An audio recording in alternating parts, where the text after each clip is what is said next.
Hi, this is Pastor Adrian Tabone here. I'm the senior pastor of West Lakes Baptist Church, and I want to welcome you to my weekly devotional.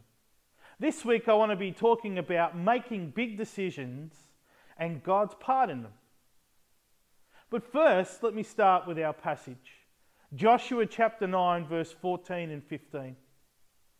Then the men of Israel took some of their provisions, but they did not ask any counsel of the Lord. So Joshua made peace with them and made a covenant with them to let them live, and the rulers of the congregation swore to them.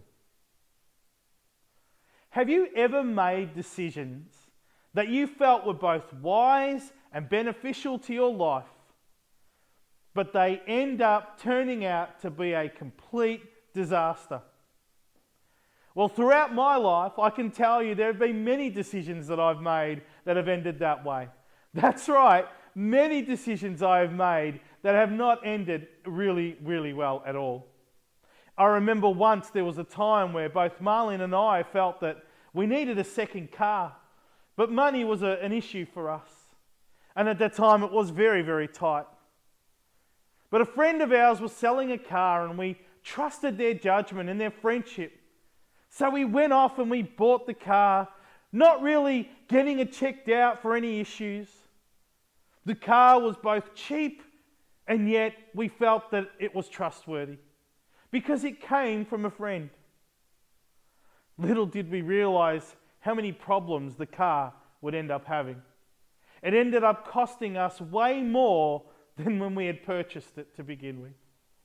It was a decision that cost us dearly, and something that we have not been able to get back since. You see, at that time, we felt that we could make a good decision without taking time to stop and ask God first. After all, He knew our predicament. Now, before you start judging me, we can all be honest enough to say that yes, we too have made similar decisions. Even someone like Joshua could not resist being so forward-thinking and presuming that God would let him get away with making decisions for himself without consulting God first. But what happened in Joshua 9 was that God was delivering Israel against all the opposition. They had just defeated Ai, and when they were surrounded by other towns, these towns got together to come against Israel to try and defeat them. Gibeon, however, was another community who worked a different plan when it came to try and escape God's delivering powerful hand. They would end up lying to Israel by saying that they were far, far away. But truth be told, that they were right next door. They had come to Joshua with the plan to get him to come up with a covenant that would protect them and keep them in their land.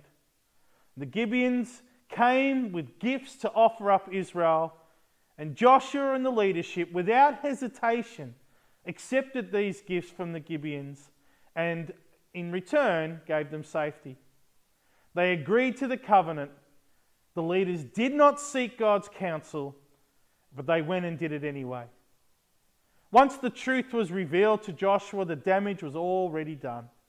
Israel was not to get their land. This area was lost because they did not consult with God first. Sometimes we forget how important it is to leave important big decisions into God's capable hands. These are the decisions that could affect outcomes in our life.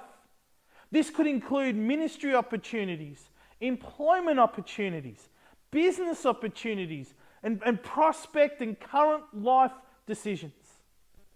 It is vitally important that if we seek to experience all the blessings that God would have us experience, it would come if we would only trust and wait on Him for direction.